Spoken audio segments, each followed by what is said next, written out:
All right. Hello, everyone, and welcome to the workshop today. My name is Vivian, and I am an assistant director here with UCLA Alumni Career Engagement and an alumna of the class of 2020. While I was a student here at UCLA, I actually worked with the ACE team as a student assistant, and I also served on the board of the Bruin Linguist Society as the head of social media. And after graduating, I did social media and product marketing for a B2B tech company called Nimble.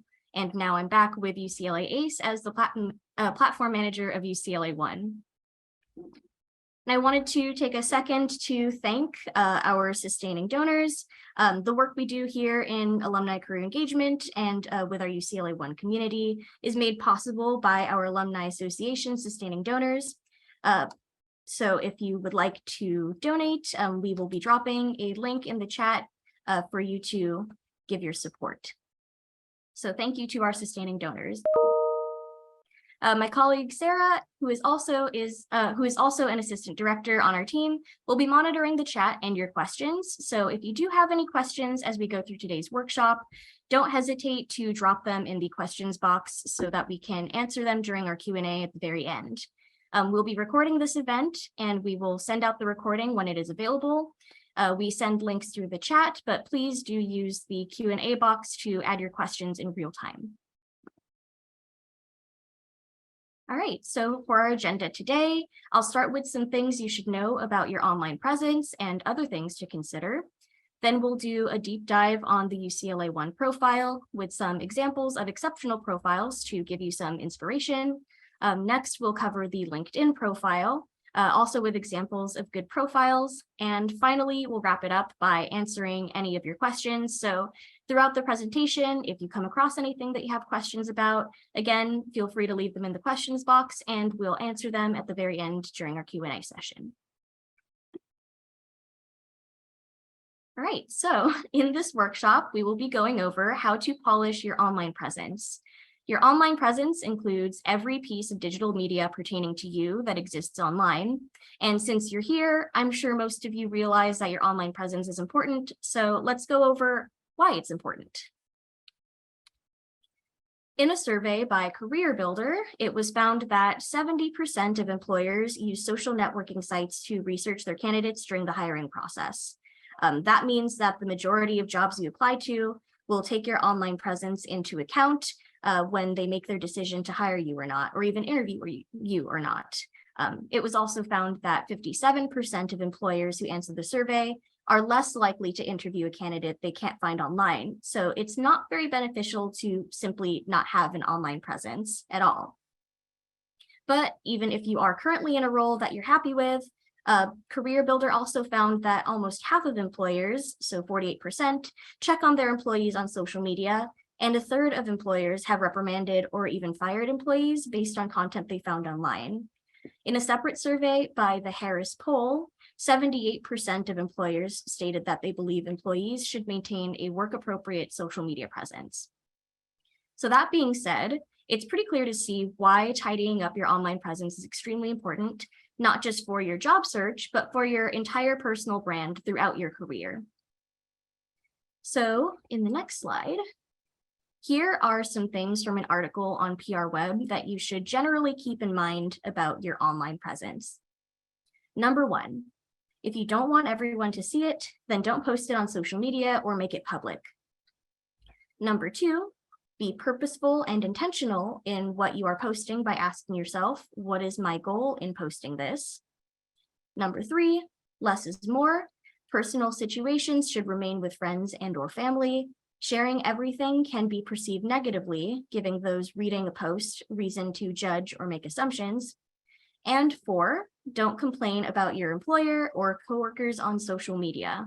If there are issues or concerns, they should be brought to the attention of the decision makers who are trained and equipped to support a positive outcome.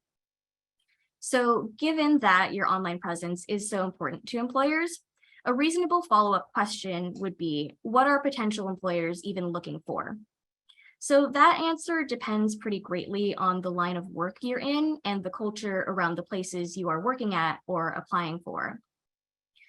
For example, in more creative lines of work like fashion or photography, It's pretty commonplace to have a link to an online portfolio that visually showcases your work, while that might not be the case for industries like finance or education. Depending on your interests, there may be things that we don't cover in this workshop, so I encourage you all to do your own research after we've covered the basics today. And I also encourage you to reach out to alumni in your industry to learn more, and I can show you how to do this on UCLA One later in the presentation. But regardless of your industry, your online profiles need to do a good job of accurately depicting who you are and what you're all about. Your profile needs to tell your story in a way that's true to you, but is also easy for people who've never met you to understand.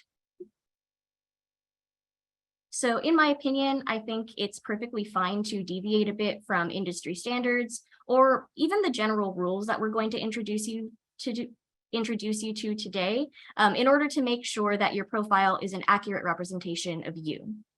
But you do have to be picky about the content you choose to showcase because there's a difference between seeming well-rounded and looking disorganized. So keep that in mind while you update your profiles today. So in the workshop, we're going to be covering how to maximize your UCLA One and your LinkedIn profiles. So I wanted to take a second to briefly go over the differences between the two platforms. We hear a lot of Bruins say that UCLA One is pretty much just LinkedIn for Bruins. And this is true to an extent because there are a lot of similarities between the two platforms. For example, both platforms are professional networking sites as opposed to your typical social media, which means that their main purpose is to help users build business and professional relationships, as opposed to other social media like Facebook or Instagram or Twitter, which encourages users to interact in a more casual or personal context. However, the environments are functionally pretty different on the different platforms. UCLA One is a platform exclusive to Bruins and those affiliated with UCLA. So everyone entering the platform has been verified as a Bruin or UCLA affiliate. The purpose of UCLA One is also a bit different from LinkedIn. UCLA One is a networking site with the purpose of being a platform where Bruins can offer or receive professional development help to or from other Bruins. LinkedIn, however, is a public platform used by a much wider audience. So that means you'll be able to find other Bruins on LinkedIn, of course, but it might not be as easy to find people who are willing to connect with you and assist you. On UCLA One, however, you can find people who have indicated on their profiles that they are already willing to help with various areas of professional development. And this makes it a lot easier to connect with others since it's more of a warm connection. So to summarize, UCLA One is a great tool for taking advantage of your Bruin network to get career help like resume review, mock interviews, coffee chats, informational interviews, and even mentorship, while LinkedIn can be used as a supplement to your resume or your online portfolio and is a great way to expand your network beyond UCLA. To maximize your network, I, of course, recommend being present on both of these sites. Okay, so with that, let's start the UCLA One portion of the workshop. And for this part, I invite you to follow along by logging into your UCLA One account. If you have not created your account yet, or if there's something preventing you from logging in, you can refer back to the recording of this workshop to follow along whenever you can. So let me go to UCLA One now. And I'll turn off my video for this to reduce any lag. Okay, so now we're here on UCLA One. So first, let's go to the profile. Once you log in, you enter here on the feed, and you can get to your profile by going to this icon in the very top right corner. So once you click that, here is the profile. And you can edit the profile menu by clicking Edit Profile right here. All right, so now that's loaded in. Let's go over the different areas of your UCLA One profile. Of course, like most other online profiles, we'll start with your profile picture. And this is often the first thing that people see when they look you up or stumble across your profile while doing a broader search. Since both UCLA One and LinkedIn are professional networking sites, you may want to use a different picture from your other social media accounts. You'll want to choose a picture of yourself looking directly at the camera that shows your face without any obstructions or anything greatly distracting. On UCLA One and LinkedIn, my profile picture is my grad photo. I graduated pretty recently, so this works for me, but any very clear headshot will work for you. There are parts of the picture, my picture, like Royce Hall in the background and my UCLA class of 2020 sash, that say some things about me that I'm happy to talk about with my professional network as well.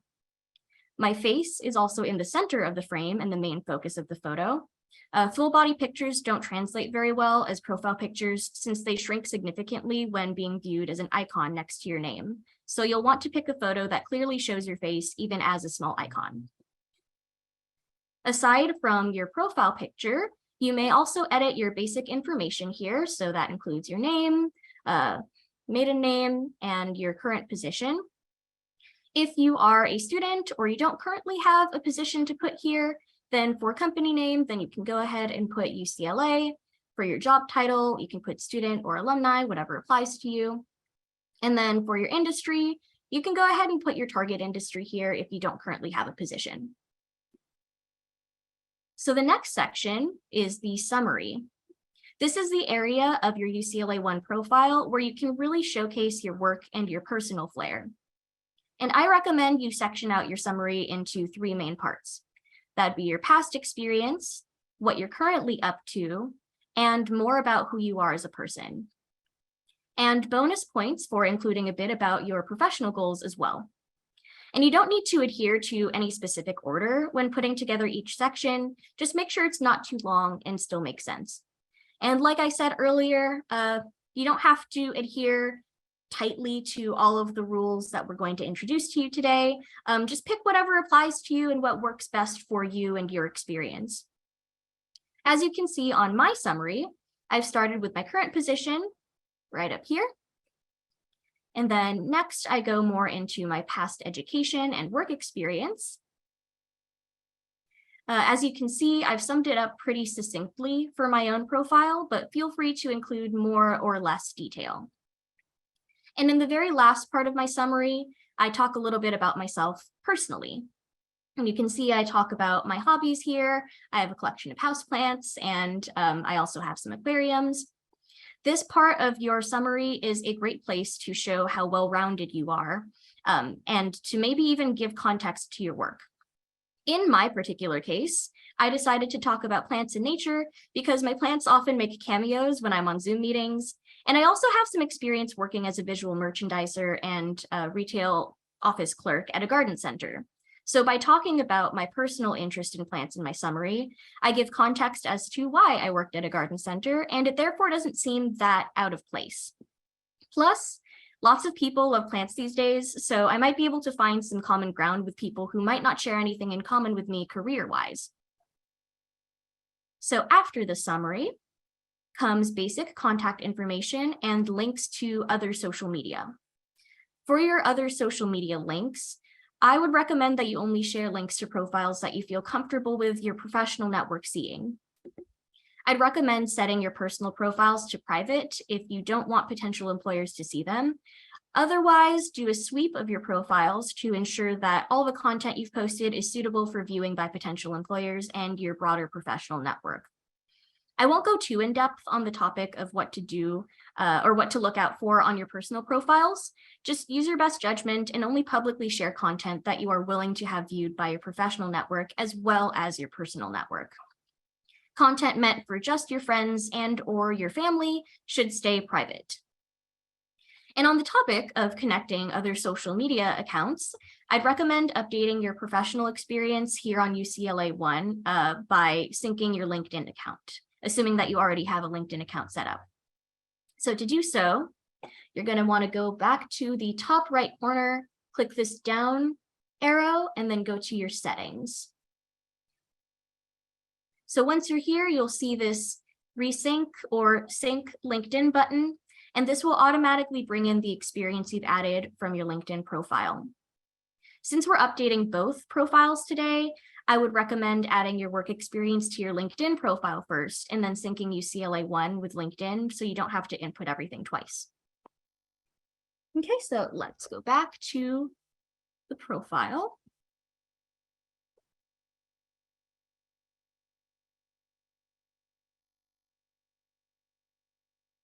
All right. In the next section of your profile, you may indicate which areas you would like to offer or receive help in. Students are only able to request help, but alumni are able to either offer or request help.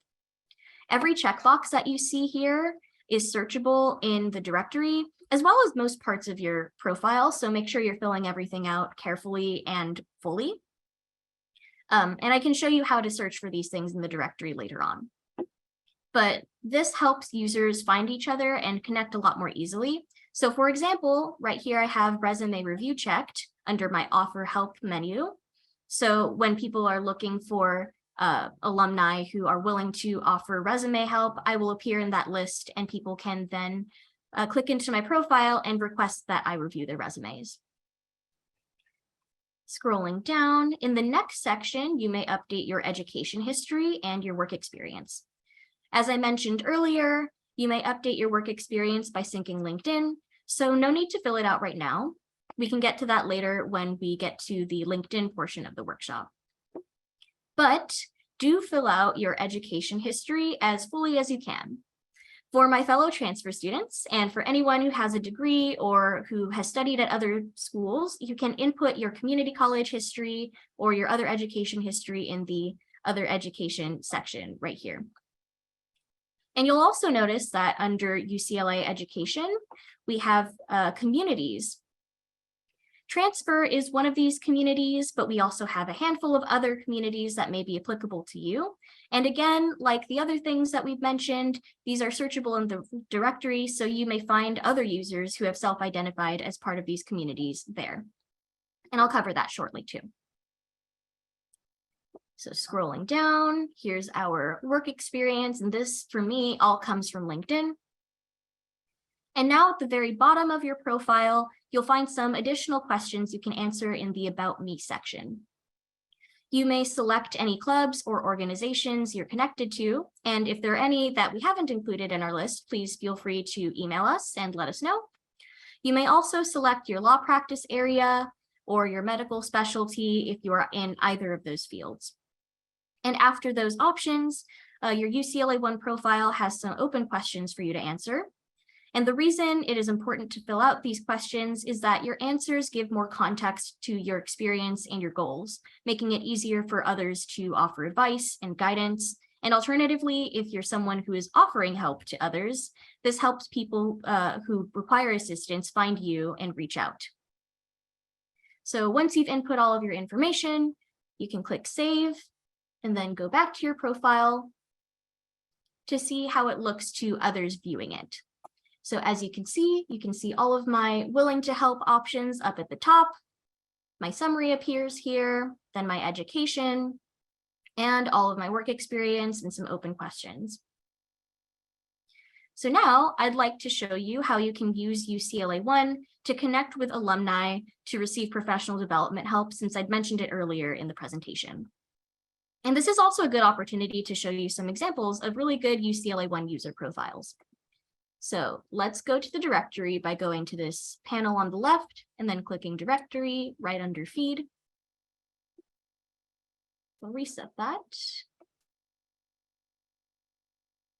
Okay, so by default, when you enter the directory, you are shown the whole list of all 59,000 registered users. And this is really cool if you want to just scroll through and see what kinds of users we have on the site.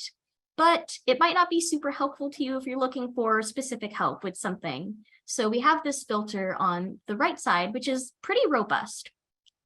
Pretty much anything that is entered on the profile can be searched here, like I mentioned.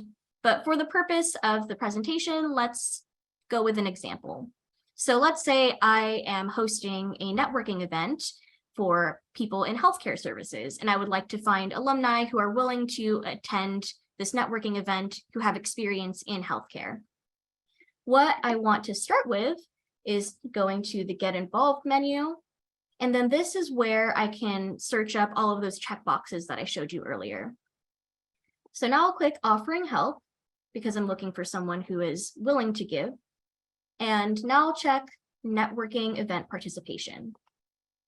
So before I add anything else, you can see that the list already automatically updated to show every single person on the platform who is willing to attend networking events, or who has indicated on their profile that they're willing to attend networking events. So if I want to look for someone specifically with experience in healthcare, I'll go down to this work experience drop-down menu. And once I click that, you can see I have the option to search specific companies, industries, or job functions. So let's go to job function and start typing in healthcare.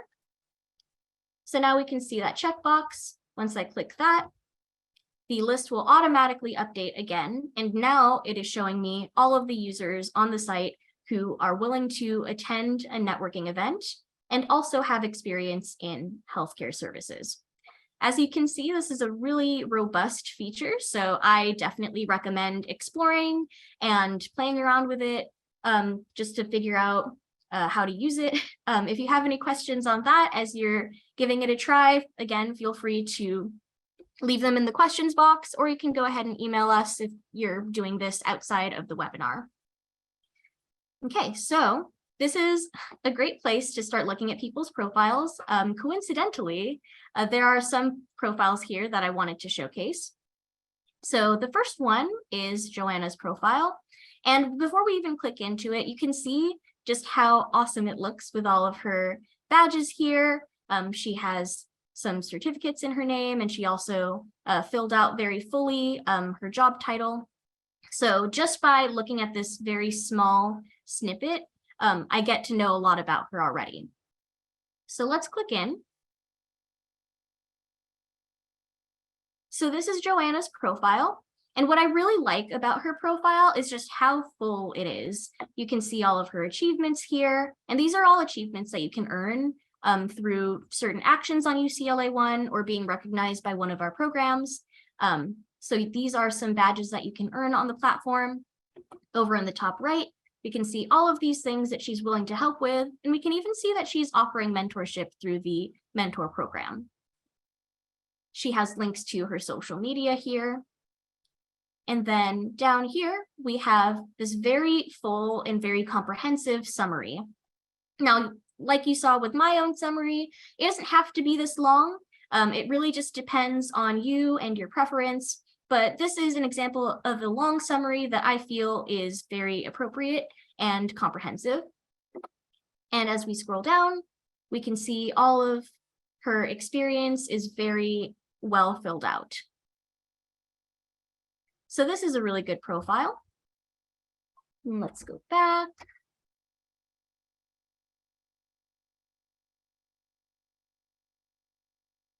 Oops, a little too far back.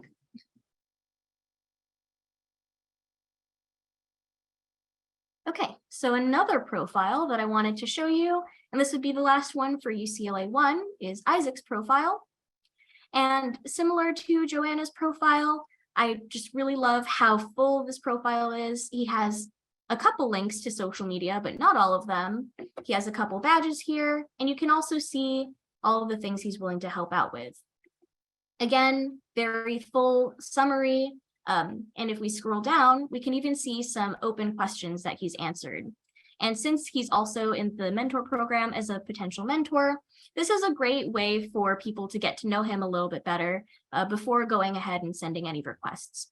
So that's why this is really important to fill out. It just gives people a way to get to know you even better without even talking to you yet.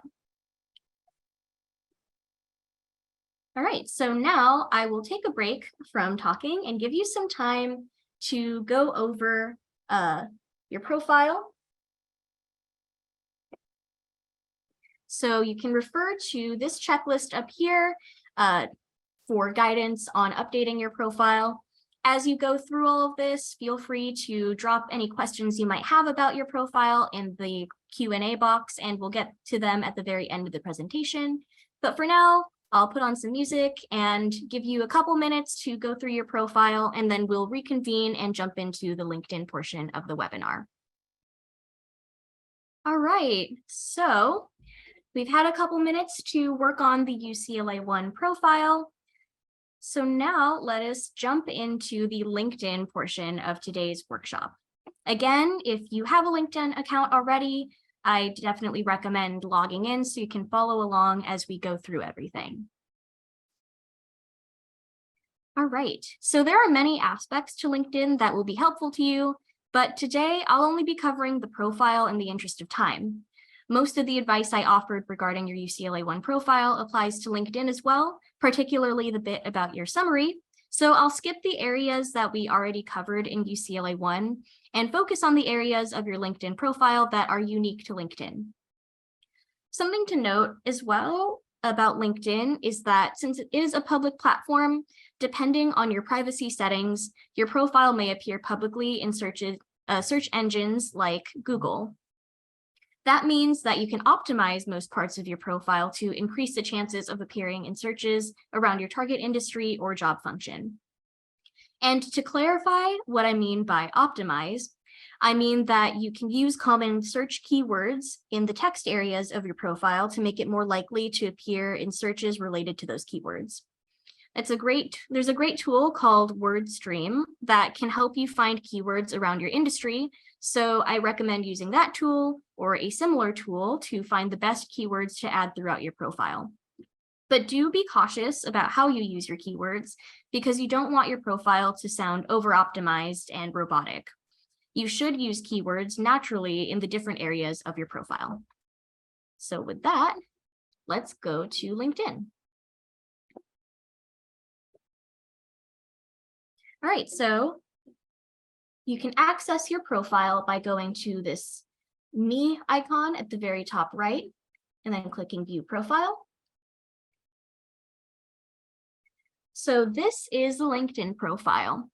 At the very top, you can edit your background photo and your profile picture. I've seen some people get really creative with this, and it's completely up to you if that's something you want to do. For my profile, I've chosen to display a photo of Royce Hall since UCLA is a huge part of my career and my overall identity. Plus, I thought it'd be cool to have my profile picture and background match.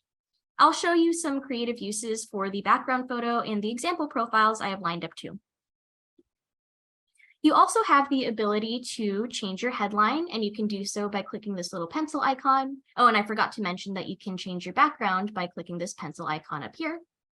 But for your headline, I've opted to keep mine to the default, which is just your current position. But this is an area of your profile that you can use to further keyword optimize and also describe not just what you currently do, but also what you'd like to do in the future and what means the most to you in your work. So that is the headline. Moving on, again, my recommendations for the LinkedIn summary are pretty much the same as what I'd recommend on UCLA One, but do consider the different audiences on these platforms. UCLA One is, of course, a platform meant for Bruins. So on UCLA One, I started my summary by addressing Bruins specifically. Since LinkedIn is a public platform, you'll want your summary to be more public-facing. And you can use this area to sprinkle in more keywords as well. All right, scrolling down even more. Next, here's the most important part, in my opinion. We have the experience section. This is where you can showcase all of your work experience. LinkedIn also allows you to add descriptions to each of your work experience entries, which again can be used to further keyword optimize your profile. Your LinkedIn profile isn't your resume, but rather a supplement to it. So feel free to describe your experience more creatively or more descriptively. But whatever style you choose, each description should showcase what you learned in these roles that makes you more hireable. Or to put it a little differently, what did you learn in these roles that has prepared you for the next step in your career? Your experience should tell the continuous story of you, and nothing you put here will be viewed in a vacuum. Way earlier in the presentation, I'd mentioned that I worked at a garden center for a while. You can see that experience right here. And this seems a little out of place compared to all of my other past roles. So what I've done is I've added a description to kind of connect that work to the rest of my career. So let me open that up. I've shown in the description that this role helped me gain skills that I would use in the positions that I'd have afterwards. And another note on this topic, don't feel like you need to omit any experience that doesn't directly relate to your target career. You can if you want to, but oftentimes you'll appear more well-rounded for having experience in more than just your target career. So for example, if you worked part-time at a boba shop, or if you are currently in marketing, but you used to be an accountant, don't feel like you need to hide that. Your profile can really tell your story. And with these descriptions, you can kind of customize that to help people understand your previous roles even better. And in the profile examples I'll be showing, there is one user who really exemplifies this in her profile, and I'll point it out to you when I show you. In each role, you can also add any relevant skills. So every skill that you add for each of these will be visible at the very bottom of your profile in your skills section, so you won't have to enter them twice. LinkedIn suggests adding 5 relevant skills per position, and I agree with sticking to this suggestion because anything more than 5 could make your profile look cluttered or unfocused. And finally, after you've added all this information to your profile, you can edit your profile settings, or your profile's privacy settings, rather. So to do that, let's go all the way back to the top and then click Edit Public Profile and URL. So now it takes you to your public profile. And if your profile is public, when people look you up on Google and they want to learn more about you, they don't even need a LinkedIn account to be able to see this. So this will be what shows up in Google searches. So definitely take a look at your profile's visibility and customize it as you see fit. So, by the way, if you're currently looking for a new job, I'd recommend keeping most, if not all of it, public. But the decision really depends entirely on you and how much your privacy means to you. You don't have to keep it public if you're looking for a job, but it does make it easier to find you. There are recruiters on this platform who are paying for this service, and they're essentially paying to be able to find you. So if you have this profile set as public, then that makes it easier for them to find you. And it also makes it more worth it for them to be paying for that service. So yeah, one last thing I wanted to mention about LinkedIn is that depending on your privacy settings, people will also be able to see your activity. So this is my activity right here. So be very purposeful about the content and people you interact with on LinkedIn. Your activity gives people a snapshot of what you're interested in currently and what you're currently involved in. So keep this in mind whenever you follow someone on LinkedIn, you react or comment on a post, or do pretty much anything besides scrolling on LinkedIn. Though I would also recommend that you're intentional about your scrolling for the sake of your own mental health, but that's another topic. So with that, let's go into some examples of LinkedIn profiles to give you some more inspiration. So I have them lined up here. The first profile I wanted to show you is Heather Adams' profile. She used to work at UCLA with the Transfer Center, and since I'm a transfer, I'm very aware of that community. So I wanted to showcase her profile because she is a leader in that area. And particularly, I wanted to show you her experience. So when we scroll down, you can see all of this experience here, and you can see just how full it is. Pretty much everything here has some kind of media linked to it. They all have descriptions. And this is something that I really wanted to encourage you to do for yourself if you have the content to share here. Particularly if we go to all experience, you can see here in her director role, she put all of this information. And again, your LinkedIn is different from your resume, so feel free to get more creative with how you describe your past roles. In this particular case, Heather opted to select some accomplishments to highlight in the description here. And she also linked relevant media media that is relevant to these accomplishments. So you can really get a feel for what she did in this role, what was important to her about this role, what she learned. And so this is something that I would encourage you to do if, again, you have the content to put in here. But don't feel pressured to make it like super long like this. You don't have to, it just has to describe your experience in a way that makes sense to other people. So this is her profile. Another profile that I wanted to show you is a profile of Jacqueline Perez, and she used to work with UCLA linguistics when I was a student. So what I wanted to show you about her profile is the cover photo or the background photo. I mentioned earlier that you can get pretty creative with this, and this I would say is a really nice creative use. She put her Clifton strengths up here, and so you can get to know her a little bit better without even having to go down to the bulk content of her profile. Just looking at this, I already know a little bit more about her, and that is a really nifty use of the background photo. And then the last profile I wanted to highlight is Virginia Wen. And what I wanted to highlight about her profile is her experience as well, but particularly how she has experience in things other than what she's doing currently. So as you can see right now, she is a senior product designer at Upwork. But if we go all the way down, you find out that she used to be in finance and she used to be a CPA. So this is an example of a profile where not all of the experience is all in one industry, but the way that she wrote each description, it tells the story about her experience. And it makes it make more sense that she started out in consulting and eventually ended up in product design. So that's just an example of a well-rounded profile that isn't just one single industry, like one linear career path. Of course, as a lot of us know, careers aren't just a straight line.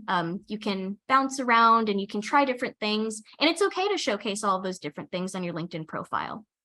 In fact, if we go back to the main profile, and we scroll down to recommendations, someone even applauds her for being a former CPA, having previous consulting experience, and now being a designer. So as you can see, there are lots of people out there who see all of these different areas of experience and think, wow, what a well-rounded person. So don't feel like you need to omit things that aren't in your current industry. It's perfectly fine to showcase that on your LinkedIn profile. Okay, so with that, now I'll give you a couple minutes to work on your LinkedIn profile. I have this checklist up here that you can use as a guide for going through your LinkedIn profile. And again, as you're going through everything, drop any questions you might have in the questions box and we can answer them at the very end, or we can answer them right away if they're an easy question to answer. So I'll give you a couple minutes and then we will reconvene for the final part of the webinar, the Q&A. All right, so we have a few minutes left in the presentation. So now is the right time to ask any questions and I can answer them during our Q&A portion. So if you do have any questions, don't forget to add them to our questions box so we can answer them now. Also, thank you all for joining me for today's workshop. I hope this has been really useful to you. I dropped a link in the chat for anyone who is interested in supporting the work we do. You can go ahead and donate through this link. So thank you to all our sustaining donors, and thank you to everyone who joined today. Again, if you have any questions, feel free to drop them in the questions box. One question is, does my LinkedIn profile copy my resume?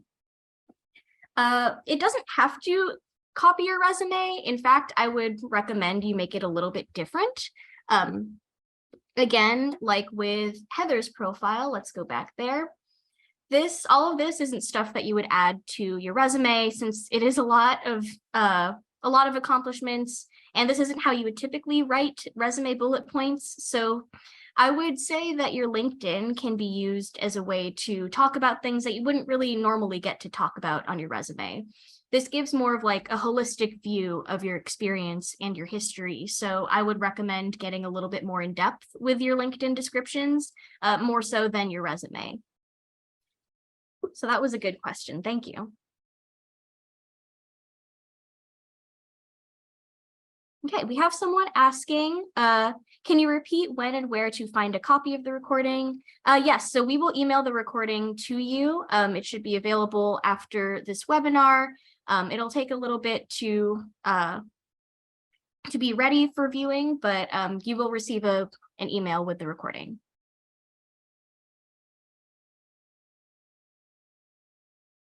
I have another question. Where would I put the link to a digital portfolio if I have one? So this is a good question. In your LinkedIn profile,